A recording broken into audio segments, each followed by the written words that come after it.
Welcome to another episode of Not That Hard to Homeschool, the podcast for real people so that you can confidently, competently, and yes, even contentedly provide the high school education that is best for your teens and your family.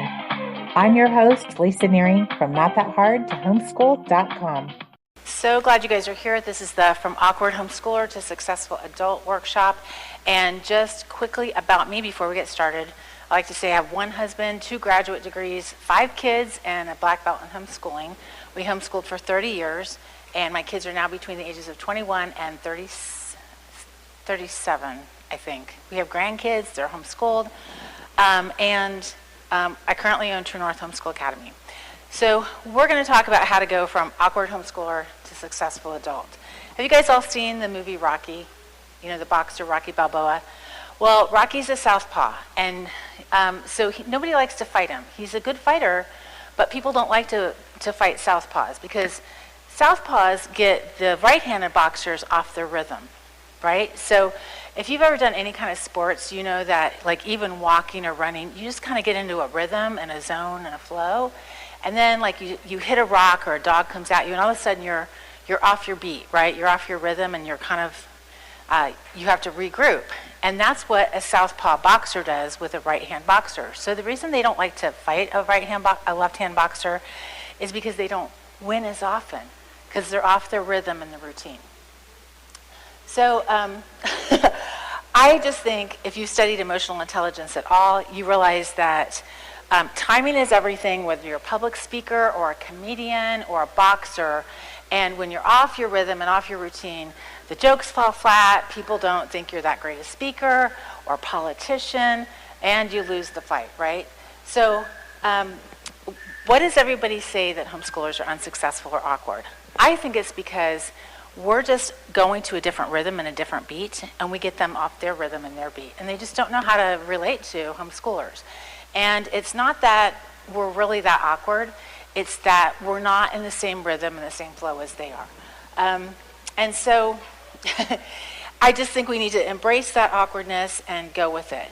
I want to let you guys in on a little secret. Right now, everybody's awkward because since 2020, it was already happening before 2020, but since 2020, we're just in a time of great societal disruption. So we're in what's called the 4th Industrial Revolution. A lot of the systems that we've counted on and relied on, education, healthcare, etc., are being very disrupted. And that disruption has continued since 2020. Now, tech is really speeding up. Elon Musk in China just announced the Neuralink, and that is basically you transplant a Neuralink into the base of someone's brain, and they're kind of cyborgish. Now, they're saying it's going to really help people with quadriplegia. It's going to do some great breakthroughs, but tech is really speeding up. So we're just in a time of great societal disruption, and that's the world that our kids are going to live in, is this time of disruption. Now, most industrial revolutions have a beginning and end point, but everything I've read is like, this one's not going to just have a clear, definite end. We're just in this time of turmoil and disruption for quite a while, so we need to get ready for it. But the great thing about us as homeschoolers is we don't fit into the regular routine and flow anyway, so we're really well poised to just handle this time that's so kind of weird and iffy. And the way boxers handle getting disrupted, or a runner or a jogger, is they just get in tune with their natural rhythm and routine, and they just keep going with it. David Ben-Gurion, so my whole point about that is I don't think we as homeschoolers are socially awkward or inept or anything like that. I think we're just southpaws. And I actually have stickers up here that says, I'm not awkward, I'm a southpaw. And you guys are welcome to take it. Because I think we need to, as a homeschooling tribe, just get ready and used to the idea that we might not be like in your typical flow and rhythm, but nobody really is at this point, and we have a lot going for us as homeschoolers. So I think there's a lot in that analogy. And it's important to just embrace the flow and rhythm that we have. The other great thing about being outside of a normal rhythm and routine of these disrupted cultures that we have relied on for so long is that we get to really embrace our kids as individuals. And a lot of those systems don't do that. David Ben-Gurion, who is the first prime minister of Israel, said, "It's not enough to be up to today, we have to be up to tomorrow." And we need to be thinking about that as we educate and raise our kids. So most of us are getting our kids ready for launch the way we got ready for launch, right? So I had kids in my 20s, 30s, and 40s. So my younger kids have an older mom. Okay, so if I was getting them ready for launch the way I got ready for launch, that was 40 years ago, 2 generations ago. Now you guys are about as old as some of my older kids, but even then, that's 20 years ago. The world has changed. Your kids grew up with cell phones. Your kids grew up with 3D printing that is transplanting livers into people. Your kids are growing up with SpaceX and with Neuralinks. So the world is really different. So it's not enough for you to get them ready for how you got ready. You have to get them ready for the world they're going to live in. And it's going to be a disrupted world. It's going to be a global gig economy. Just to further illustrate how disrupted traditional paths are. More kids between the ages of 19 and 29, 19 to 29, are still living at home, over 50% of kids in America. More so than any time since the Great Depression. Now, there's 2 reasons for that. Number 1, most kids are having a hard time getting into home ownership. And also, aging parents don't want to pay the outrageous health care costs or to pay somebody to clean their gutters. So it's working to live in a multi-generational home for everybody, right? But that comes with, there's benefits, but there's costs to that too. Secondly, the average home price in 1971 versus the home price now is 11 times higher now than it was in 1971. The college cost is 18 times higher now than in 1971. I want you to keep those numbers in mind. The average income has only raised 5 times. So our parents and us, most of us, lived the American dream. Home ownership, business ownership, freedom of religion, meritocracy. The measure we put out is the measure we get back. All those things. College, advancement. Our kids might not have those benefits or abilities because of money and other factors. So again, things are really disrupted. That seems grim, but we're not going to stay there. So young adults generally between the ages of, I have a marriage and family therapy master's degree as well as master's degree in human development. So ages and stages are kind of like my thing, but the 2 tasks of young adulthood is like really between the ages of 19 and 29. They have 2 tasks: establish themselves vocationally and familially. That means what family are they going to raise? They're going to leave their family of origin and establish their own family, right? And how are they going to pay for it? There's a couple things to think about as your kids are doing that. This is a time of really big transition. So if you've done any kind of transition in your life, moved across the city or the country, you know that it's just like, there's a lot going on in any transition, right? So when you're moving, you have to give away, to keep, and to sell, pile, and then you're packing your stuff, and you have the moving van for 3 days, but then all of a sudden, you lose your keys, and you might have packed them in one of those 120 boxes you've packed. The dog runs away, and pretty soon, you can't leave on time, so you have to try to get the moving van for a couple more days later, and you just added $500, and everybody's eating McDonald's, everybody's sleeping crappy, and it's just a mess when you're doing transitions, right? And it can lead to really a great thing, or it can lead to a disaster. And so when your kids are going through these big developmental transitions, it's the time to not let your guard down. And by that I don't mean get really controlling, I just mean have great conversations with your kids, help them think about things. You've done a lot of life that they've never done. So what kind of experiences and help do they need with making these transitions? Because they have a lot of voices coming in at them all the time, especially if they have a cell phone or they're on any kind of media. There's a lot of voices that are like, do what you want, don't listen to anybody else, blah, blah, blah. And our kids need wisdom. Like, they haven't stopped needing wisdom because they turned a certain age. So just bear that in mind too. And again, it's a time where things can just go super, super well, or they can be a little bit difficult. I'm having a hard time with my mouse here. Okay, so what's the solution? We've got this great time of super disruption. Our kids are going through this big disruption. So what's the solution? I think it's a 4-part solution. Define success. And as your kids are older, if your kids are like in upper high school, even beginning of high school, Talk with them. What does success look like for you? Develop a strategic plan and determine the skills needed for success, and then determine the best path to acquire those skills.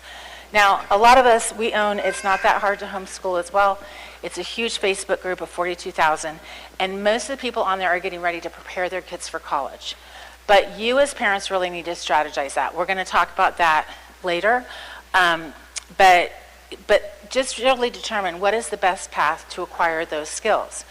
Our kids on average, like our kids who are leaving our homes at like 19 and 20, are going to have 12 jobs. And they might be in completely different sectors. So they might program computers, they might do sales, they might do home health care. I mean, so on average, they're going to have 12 jobs. My grandma worked for GTE, General Telephone Electric, for 35 years, got a gold watch when she retired. Those days are over. Our kids are going to work in a global gig economy. That means that they are going to be competing with jobs with other kids in third world countries, particularly India and China. Once they hit a certain income threshold of 11% of their population, they won't be third world anymore. And those people have master's degrees, they're happy to work for like $7 or $8 an hour. That's the world our kids will compete in. And honestly, some of us are working in that global gig economy. I was on a Zoom call last week with people from Egypt, Mexico, and all over the United States. And some of us do that regularly. That will be probably our kids' regular. So they need communication skills. They need critical thinking skills. They need collaboration skills. And they need creativity to navigate all this. So let's start with defining success. Of course, you want to talk with your kids, what is success? But there are 3 big markers of a successful adult. So I want to talk to you about those. I'm going to do a slide for each. Number 1, taking responsibility and have personal agency. Now, there's really this movement, I don't know what else to call it, but there's this victimhood movement. Anything that goes bad in my life is because somebody did it to me. I'm offended because somebody was mean. No, you're offended because you chose to be offended. I mean, but there really is this attitude. It's all over social media. And really, it just shows the immaturity of that person. Because one of the markers of adulthood is to take personal responsibility. Now, sometimes you take responsibility and things go south. My daughter, we have 2 Aussie dogs. They're so fun. My daughter, my 21-year-old, was taking him on a walk. Great dog ownership, right? She's doing what dog owners are supposed to do. Our little dog jumped through a fence wire, barbed wire, and hung herself. I still have this massive bruise on my leg. This was a week and a half ago. And she runs a mile home. We live in the country.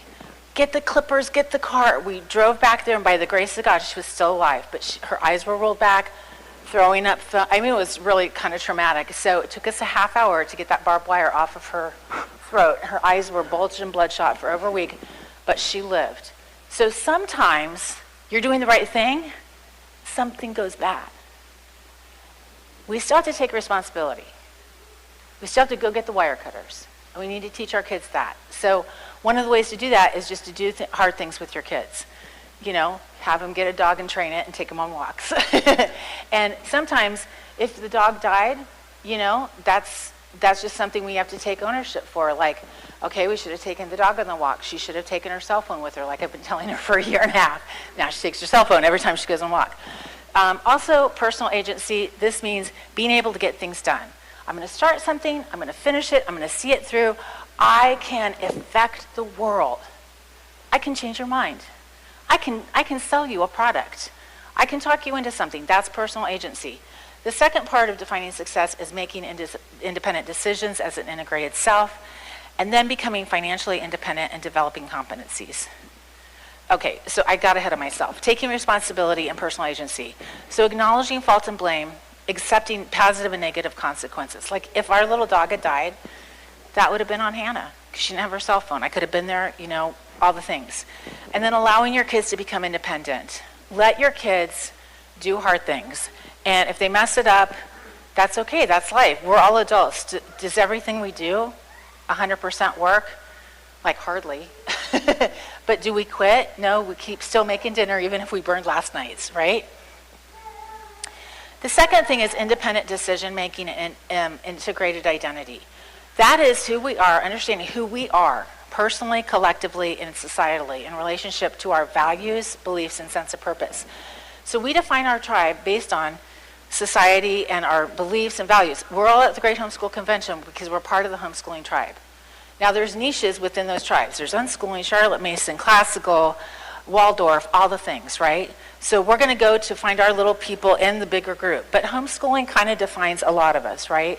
Because we've gotten flack from somebody about it, but our values override that. And so helping your kids find their tribe is going to be super helpful for them because our kids are really anxious and lonely. Also, what are our values? Why do we do what we do? Why are you homeschooling? Why do you go to church? Why do you not go to church? All those kind of things. This is important for your kids to decide. And it's important for you as parents to let them make their own decisions. Why aren't they going to church? Why are they going to that church? Why are they dating that person?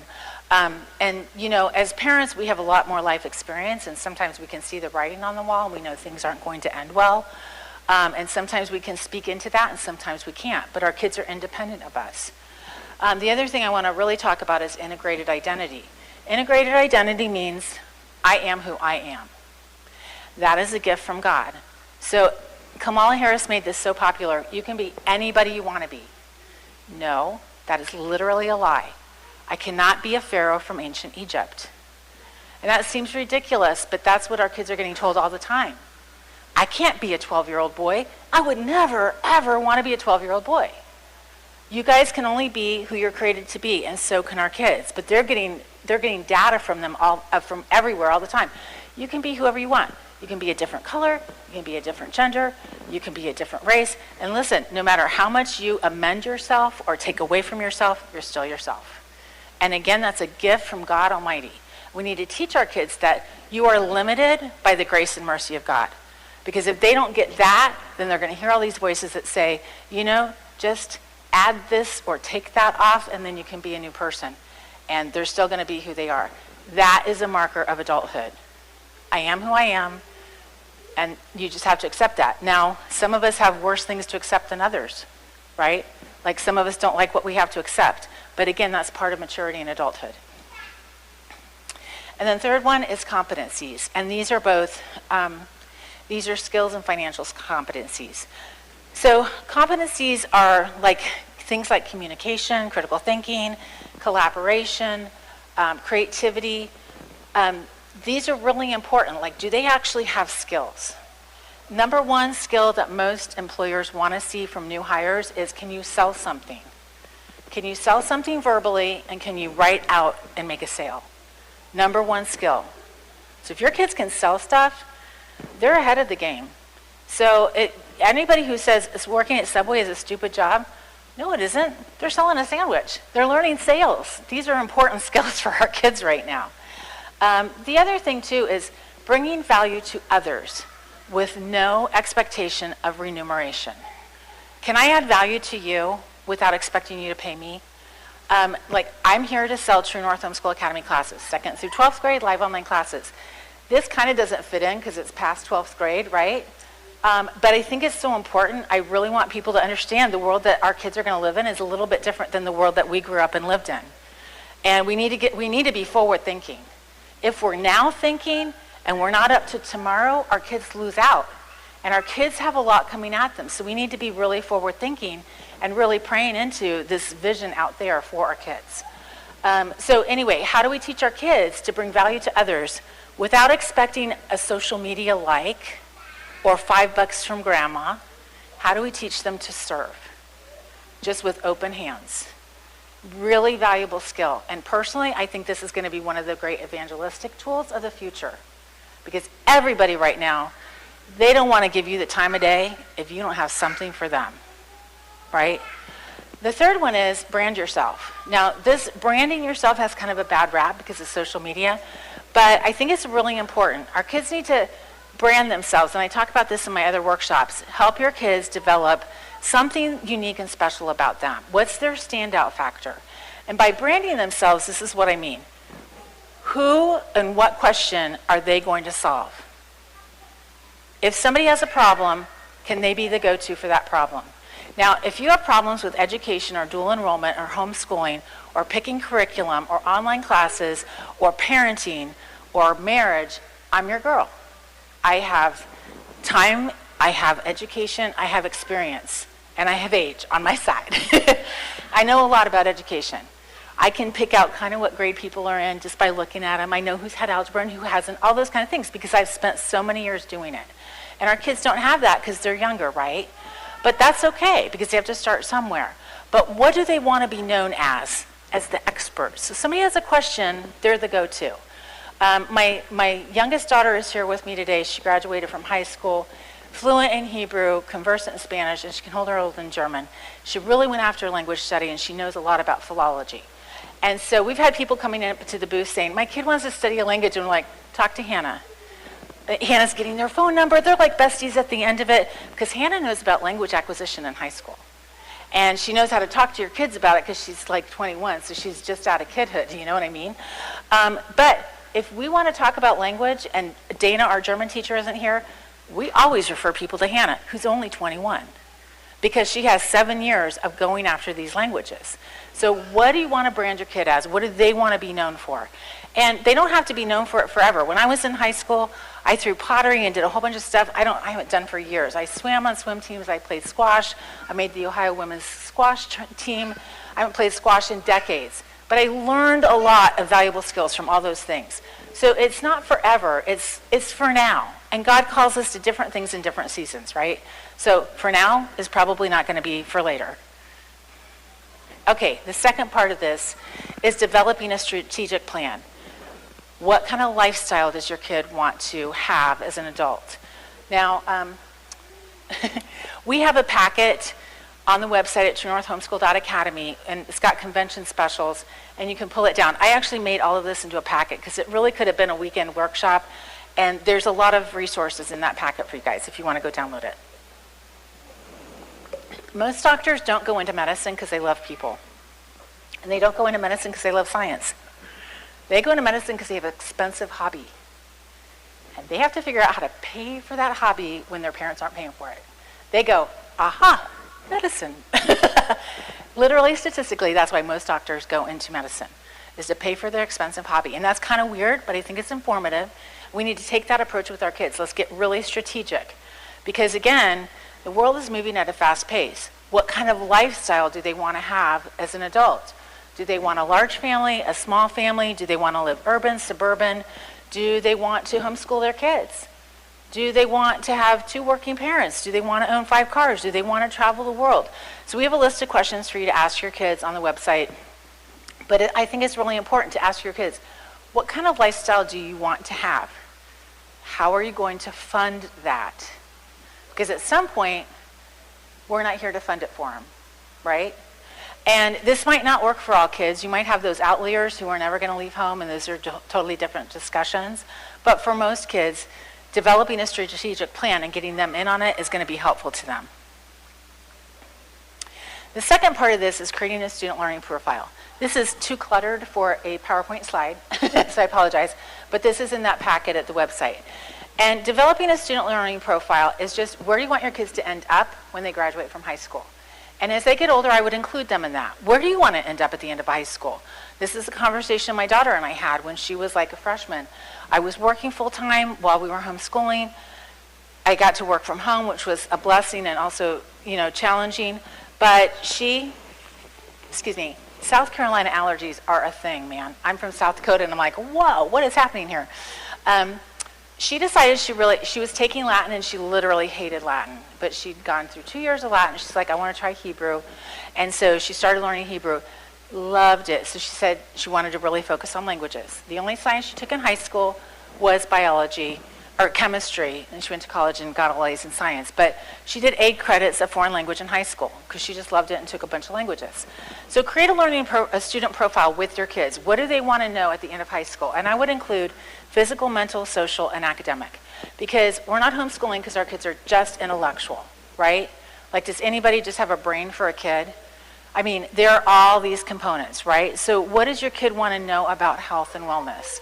Because there's a lot of components to that. And health and wellness can be, do you move? Do you eat well? Can you regroup from an illness? It also means, like, how do you manage your social media and all those kind of things. So this is also on the website, but I think developing a plan with your kid can be really helpful to both of you, because then you can work together to achieve what your kids' goals are. And this gets back to becoming an independent person, right? I've had some kind of personal agency in who I want to be and what I want to do with my life.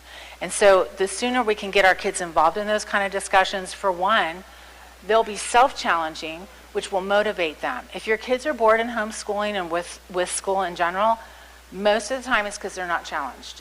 Either they have learning disabilities and they're really struggling and they need help that they're not getting, or they're bored to death.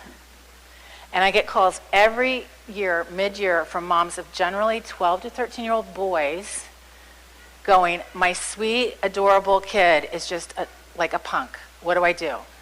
Give them a challenge. Put them in Taekwondo, put them in Latin, give them something hard to work for, because our brains are created to want more and new stimulus. And if we just give them the same stimulus over and over and over, like mommy and the little kids, guess what? They're ready for more. They're ready for a bigger challenge.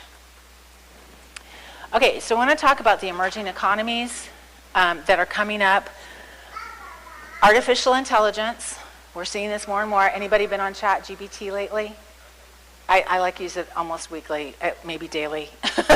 You are too. It's a great tool. It does not replace knowing how to write. Robotics, 3D printing, the precision economy, and the empath economy. Now, these are 4 tech industries and 1 non-tech industry.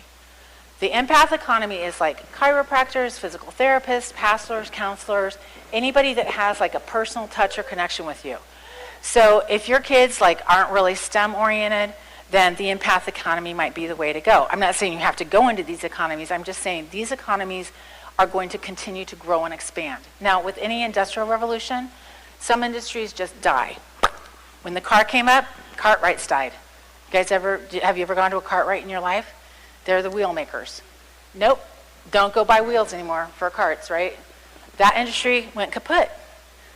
Railroads, our highways expanded. Guess what? Car washes. Who had ever heard of a car wash before? How much money do car washes make? $1 zillion. You know what I mean? So in any industrial revolution, some industries are just going to go flatline, and others are going to emerge. We're going to have millionaires coming out of the blue, billionaires. Maybe in the next one we'll have trillionaires. No doubt we will. So it's not that every other industry is not going to exist. It's that there's going to be this huge shift. The empath economy, again, is physical therapists, pastors, counselors. Now, the one thing about those industries, they're very politicized. So my husband's a clinical psychologist. When he went into psychology, male dominated. He's 61. It's a pink industry now. And it's very political. Very, very political. So is the pastorate. So are a lot of things that people desperately need. Because as we become more tech-oriented, we have this desire for connection. Because we're created for fellowship and connection. So I just say that as like, not like a warning, but just be aware. You know, our kids, I get questions all the time from kids who really want to go into social services and social work and those kind of things. And they have no idea all the things involved. So just help your kid really think through some of that. Okay, also, who is your kid? Proverbs 22:6 says, train up your child in the way they will go, and when they're older, not depart from it. That scripture says, what are their particular bents? It doesn't say train up as a Christian and they'll never not be a Christian. It says, what are their particular bents? Who are they? Because they're individuals created in the image of a holy God. And so your kid is super unique. And that can go both ways. All the greatness that comes with that and all the challenges, right? So as parents, part of our ministry and goal with our kids is to shore up their areas of weakness and also to enhance their strengths. So we need to do both, and sometimes that can be tough. We're all jagged learners. That means we're brilliant over here and dumb as a box of rocks over there. I know I'm not the only one, right? Everybody in here and all of our kids, for better and worse. So my oldest daughter is doubly gifted. My husband did disabilities testing for years through graduate school. She is dyscalculic, like crazy. She cannot read a clock. She's 37. because she was so gifted in this one area, neither one of us picked it up because she compensated. And that's what people do who have challenges, right? I have an auditory processing disorder, so if there's lots of noise, I hear wah, wah, wah, wah, wah. I can read super fast, probably faster than anybody here, because like as a child, I had just to read everything in the room to keep up, right? Because nobody had ever heard of that. Anyway, so if your kid's a jagged learner, try to understand their jaggedness. Some kids are like, wah, wah, and some kids are just like really even Steven. My sister-in-law's like that. She's really sharp, but she's just so even. Like, she's one of my favorite people because she's so easy to hang with, you know what I mean? She's just, everything's good and happy and fun, and she can talk real well. Anyway, but all of our kids are jagged learners. Secondly, fast isn't smart, slow isn't stupid. So I'm a really fast reader, but I don't pick up all the nuances. My husband and daughter are super slow readers. They can tell you every detail in the page numbers. Drives me nuts, okay? So smart isn't fast. If you have a slower kid and they need to slow down to get stuff, that's okay. Some people just take longer to mull, and their brains are working on other things. The thing we in this age is we equate computers with brains, and our brain is not a computer, and a computer is not a brain. A computer does tasks. Brains do projects, right? So a computer can do that task super well. Anything that is a task, a robot's going to pick up as far as industry, right? Any task, like car washes, you don't need a guy to car wash. You need something that can do that task, right? But anything project-based, we need people for. Because a computer at this point, AI is going to change us maybe. We'll see. But right now, projects are people things. And so we need to teach our kids executive functioning skills so they can do all those task, strategy, nested project things. And that's going to be, that's actually really helpful and a great skill for your kids to have. The only path to a life of excellence is by understanding and developing your own unique individuality. This is going to be more important than ever before, in my opinion, as we become more technologically oriented, is really embracing our individuality. And I think that's going to be, honestly, a great evangelistic tool, too. Excuse me. Because everybody's so, I want to say it this way. Social media is the great equalizer. It's like Walmart. It's like McDonald's. If you're a millionaire, you eat at McDonald's. If you're impoverished, you still eat at McDonald's, right?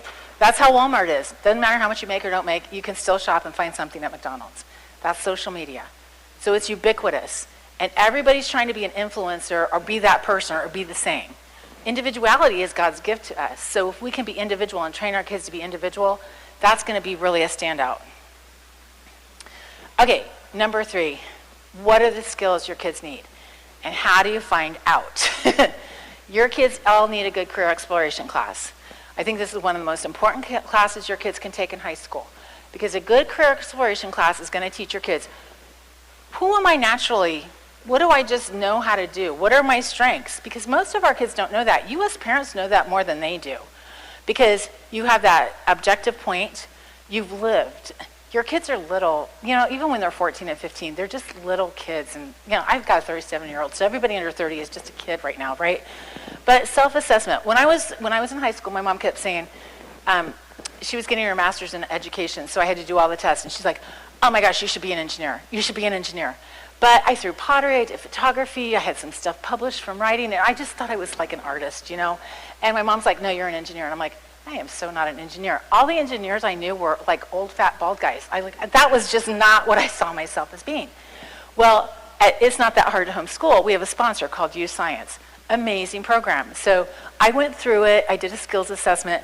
My top 14 jobs, engineering. So if my mom had been alive, I would have called her and said, I'm so sorry, because I think I would have enjoyed engineering, but I just didn't know anything about it. So I went into mental health. What I'm saying with a skills assessment or a survey or an interest survey, if your kids get something like that just doesn't make any sense to them, have them do job shadowing. Have them research it. What is that about? When my oldest daughter was a little kid, she was super petite, blonde hair, really like effusive and evasive, or not evasive, but like really personable, like everybody loved her. She would tell everybody she was going to be a cetacean biologist, which for a little 8-year-old, that's really impressive, because nobody knows what that is. And it's a whale biologist, because nobody hangs out with the word cetacean, right? And so everybody was like, whoa, you're so smart, you're going to do that? So when she was 14, as a project, I made her research, what is a cetacean biologist? What's education? How much money? What do they make? What do they do? They make about $28,000 a year. They have to get a PhD. They live in the Arctic Ocean 6 months a year. They're not hanging out in the bathing suit on Malibu Beach petting the dolphins. They're just not doing that. That's the end of cetacean biology we ever heard, because she's super social. And really, it wasn't the pay. It was the number of years in school, and it was the number of months on the ocean in the middle of nowhere with one other person on the boat. So, like, my second daughter, my husband's a clinical psychologist, and he was in the military for a while. My second daughter told everybody he was a veterinarian and helped the crazy animals. So, your kids might have some idea of like what you guys do, but they might not really know. So help them out on that. And also that leads into like help them know the family history of what your family does. In our family, weirdly, we have like 6 psychologists, which is a PhD in psychology. Most people don't have one, so that's really weird. Then we have like 6 or 7 therapists, which is even weirder.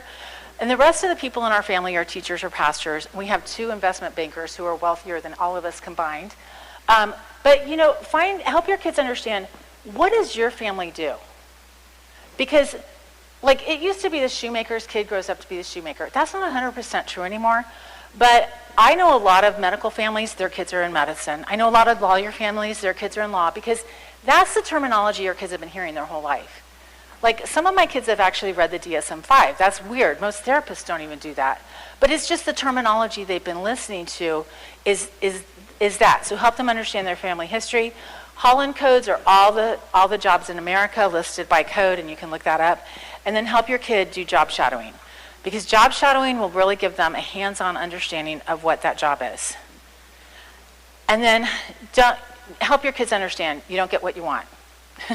I wish that was true sometimes. You get what you plan for. And I don't believe in, what is that thing called where you think it and it's going to come to you? What's that called? Actualization. Yeah, like I'm going to actualize that into my life. Like I'm going to be a millionaire, so I'm going to wake up tomorrow because I thought it is coming to me. You know what I mean? But what I mean is this. When we moved to California decades ago at this point for my husband to go to graduate school, I wrote down, I can remember the backyard I was in on a piece of paper, before we leave, I want to have worked for an international musician or speaker, I want to have a master's degree, and I want to have our 3rd kid. And then we moved over the years because of safety and jobs and those kind of things. So we were there for 6 years and moved like 3 times. And we were packing up to leave, and I found that little piece of paper. It's the bottom half of a piece of notebook paper. And I don't know why it was still with us, but on it was those 3 things. I was pregnant with my 3rd kid. I was finishing up my master's thesis, and I had worked for an international speaker. And so there's power in writing things down. Habakkuk 2:22 says, write the vision, make it plain. It's not actualizing reality, it's just partnering with God to what's coming next. So help your kids realize that planning is actually a great tool, executive functioning tool, that can really take them farther faster. And you do get what you plan sometimes. That's not 100% true and fast rule. Sometimes we plan really well and it doesn't work, right? That's just how life goes. And in our conference packets, we have tips, more tips on this too. Okay, hopefully my slide will work. Okay, you're hired for your hard skills and fired for your soft skills. And we need to teach our kids this as well. Hard skills are those easily definable skills, like I can program a computer, I can speak German, I ran a 5K. It's definable. To run a 5K, you have to be in shape. You have to do the things. To program a computer, you have to have some skills. Soft skills are less easily definable. So I'm a great communicator. I screamed at you till you did what you want, or I had this great conversation and you did what I want. Both of those are communicating. Both of those got to a certain point, but it's to how we define great. Like Hitler was a great communicator. He rallied a country. You know what I mean? But was he a good communicator? Well, he was effective. So soft skills are just harder to define, but the 4 C's of education right now, which I think are really important soft skills: critical thinking, creativity, communication, and collaboration, as well as flexibility and adaptability, time and distraction management, integrity and honesty. One of the things our kids are really struggling with right now is who you are online, even if you create an avatar, even if you're in a gaming room, should be who you would be in grandma's living room, right? Like, are you gonna kill somebody online? And I know there's games and all those kind of things, but really, who you are with integrity in places people don't see you. And parents, if your kids are online, please be there with them, because there's this whole hidden world your kids can be part of that can be really destructive, can be really positive. It can go either way. But help your kids understand that they need soft skills as well as hard skills, and that honestly should be baked into your high school curriculum. And if you're not sure how to do that, go listen to my workshop on homeschooling credits, transcripts, and tests, because I do talk about that. Successful people are really versatile, and all of us who have done anything are versatile people. We've done a lot of things. This is just one of the people I really have enjoyed their biography, and it's Lillian Gilbreth, the original Cheaper by the Dozen mom. She was a devoted wife and mom to 12 kids, but she also started the cognitive psych program at Purdue University. She was a psychologist, a mechanical engineer, a public speaker, writer, photographer, consultant. She was all these amazing things. Now, maybe we're not going to be all those amazing things. I'm not going to be. You know what I mean? But we need to tell our kids that people are versatile, and successful people are really versatile. If your kid's on a content machine all the time, they're not going to be very versatile. For one, flashing lights diminishes your brain power, and it increases your white matter in your brain. So there's all sorts of reasons physiologically not to let your kids spend hours on social media. And for one, they're probably going to be bored because they're kind of boring people. So get them off social media and content, even movies and audio. Let them be bored. Let them be bored so they can figure it out. Okay, skills training. This might be what you guys all came for. I'm going to talk about 5 ways that your kids can transition into adulthood vocationally and how to make that happen. We're going to talk about college and the military, getting a job, entrepreneurship, and alternative training. So determine the best path to acquire those skills. We define success, develop a strategic plan, determine the skills needed for success, and now we're determining the best path to acquire those skills. Let's talk about the college experience. A lot of parents want their kids to go to college for the college experience. Some colleges have water slides and water parks at them right now, right? A true story. They have private rooms with maid service. A lot of parents are saying, I'm sending my kid to college so that they learn to be an adult. If they're living on the dole, they're not learning to be an adult. If you're paying and student loans are paying, that's not working. Secondly, I just wanted to put this in perspective. Has your kid ever taken out a loan for anything? Car, house? Probably not. But they can sign up to $200,000 in loans with no collateral, nobody checking that they're going to make it, nothing. We have $1.1 trillion in student loan debt in America right now.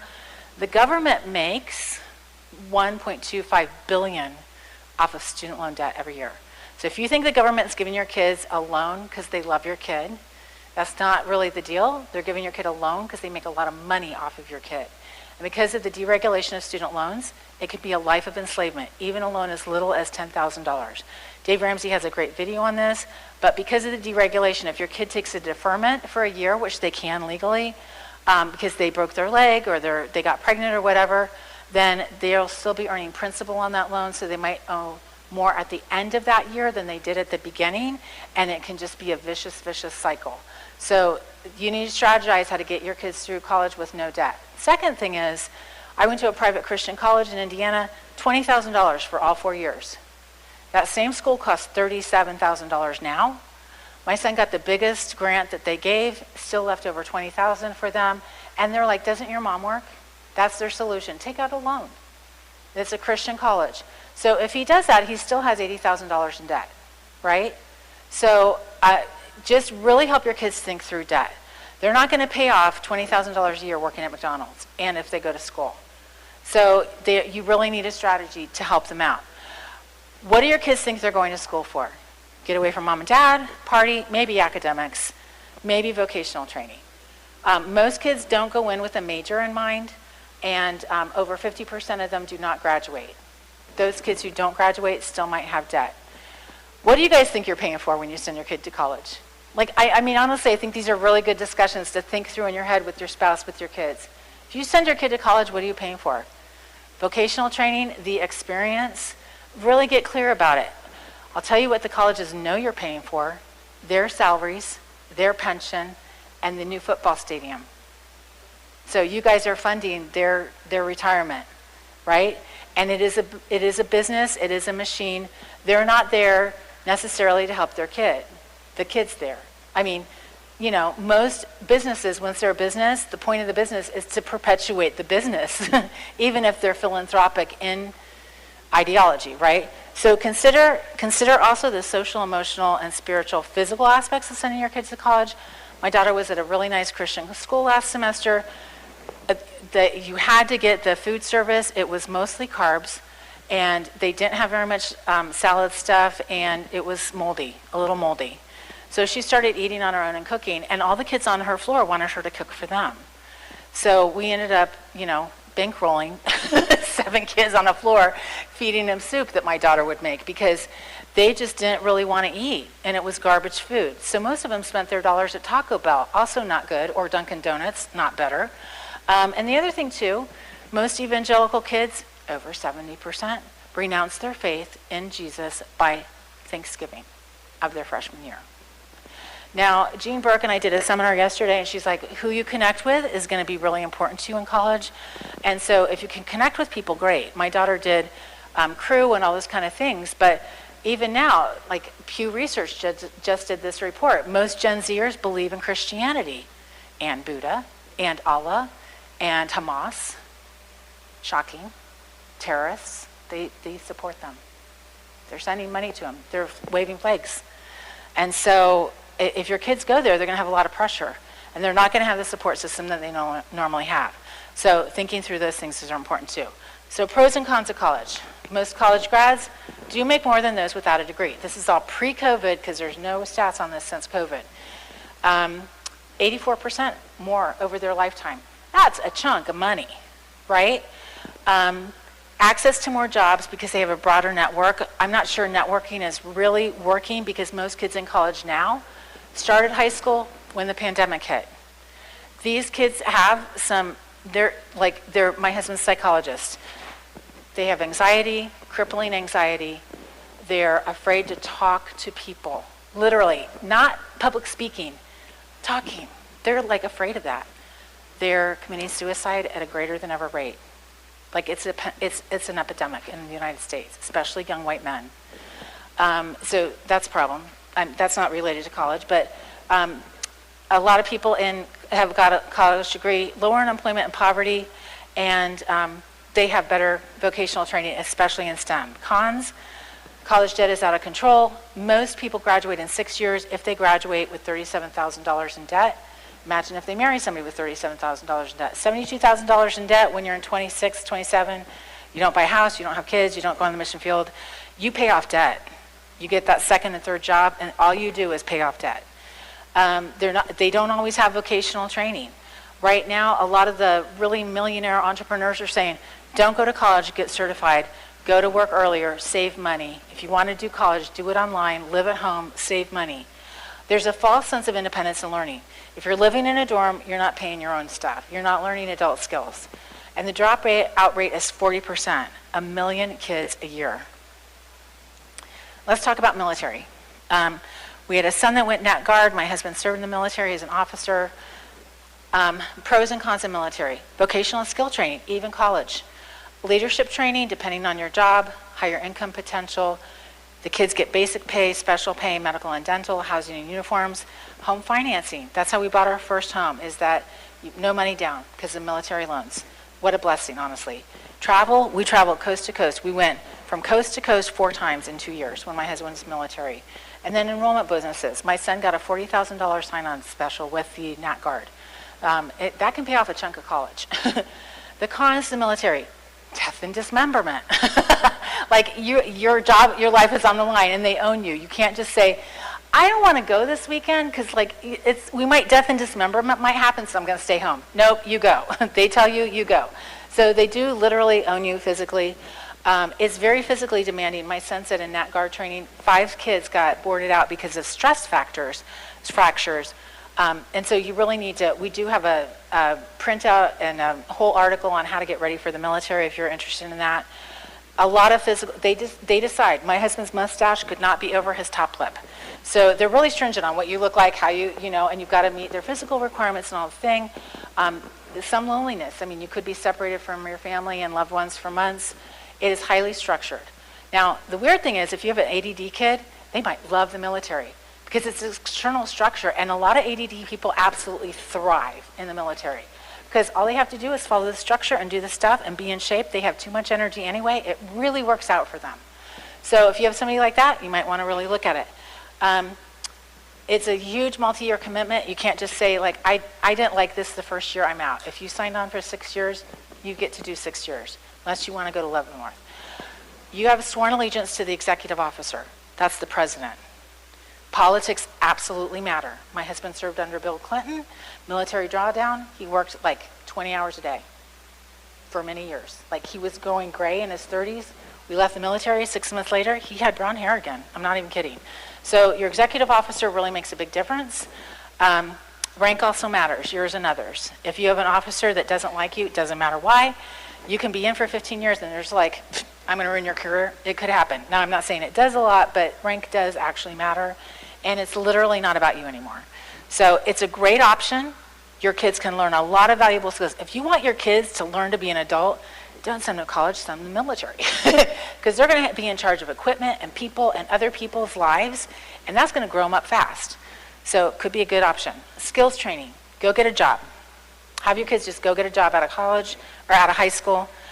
69% of high school grads do go to work. They do make money instead of spending it. If they have a buffer, like they can live at home, gain life experience and skills, and they gain perspective on school. It can hurt their academic achievement overall. Most kids who go to work right away don't go to college. If they do, they drop out. So now all 5 of my kids have taken a gap year and they went to college. So, I mean, it just depends. But it often fails to teach valuable skills. Most kids are going into entry-level jobs. They're not really learning a lot of actual skills. I mean, sales and those kind of things, but they don't really move up really super well. And it can really instill a negative view about work and lead to fatigue. And honestly, work without vision is just pure drudgery. Has anybody had a job like that where you just have to go in and do the job and you hate it, but you need the money and you just feel so beat down by it, right? So, you know, you want to consider that for your kids too.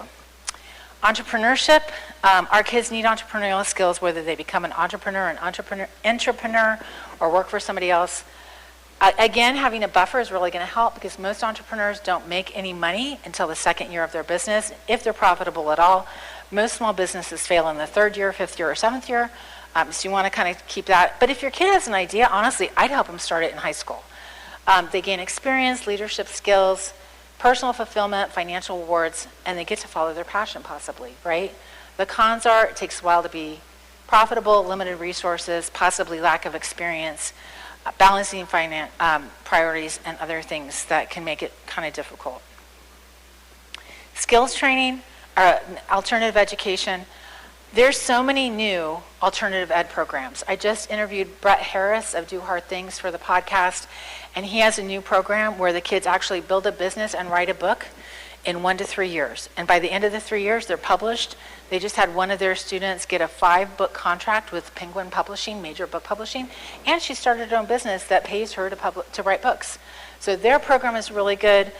Medical transcription. There's a whole bunch of alternative training programs, Unbound, Apprentice University. It's such a great way to think about like helping your kids launch into adulthood without spending tens of thousands of dollars for college. Usually costs less time. Now, certification programs are a big deal. Anybody here in IT? Sort of? Okay, certifications might matter more than the degree, right? Yeah, they often do. So your kids could get certified in Python, right? You're shaking your head. I mean, if you're certified in a coding language, you can get a job anywhere in the world, right? Having a degree in English Brit Lit might not do that for you. So a 6 to 10 to 12-month certification program, Udemy actually certifies your kids in a lot of these languages. Very inexpensive. I think it's $500 a year. to get certified, where they could go out and make 6 figures coding. You know what I mean? So really think through some of this stuff with your kids. There's a lot of flexibility, and there's direct entry into the workforce. The cons are recognition. If the certification or the university, like Apprentice University, it might not be really super widely known. You really want to talk to alumni of the program to make sure that it's worth the money and the time, and then ask the program about their placement rates. Again, if you're certified as a programmer, you're going to be doing your own business. You're shaking your head. Is that true? Like you're going to be selling your stuff.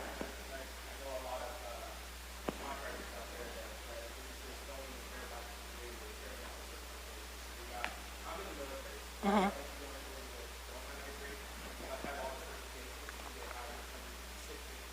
Yeah.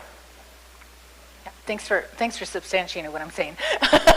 No, that's great. That's great. Thank you for sharing that. So we do have a rubric on the handout packet on the website. What is the return on the investment of each option? Maybe, I know people who have $100,000 saved for each kid for college. I mean, God bless them. That's not my life. And their kids go to college. A family member had that. His kid went to the #1 public business school in America.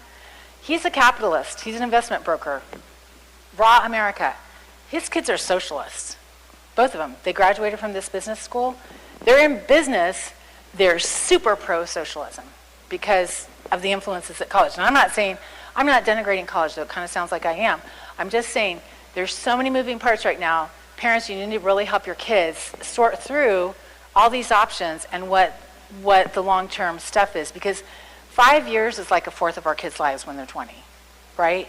So 5 years between 20 and 25, they don't have the time and experience to really know what that could mean for them.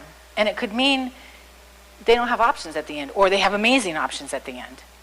So what's your strategies for success? Follow your own rhythm, like Rocky Balboa. I mean, he's going to be left-handed, he's going to be a southpaw, he's going to fight his fight, and if he gets the other person off their balance, better for him, right? So you don't have to make excuses for being a homeschooler. You have all this freedom to really create an amazing life for your kid and to really help them be the person they're called to be. Define success, and I would do it with your kids, especially as they're older.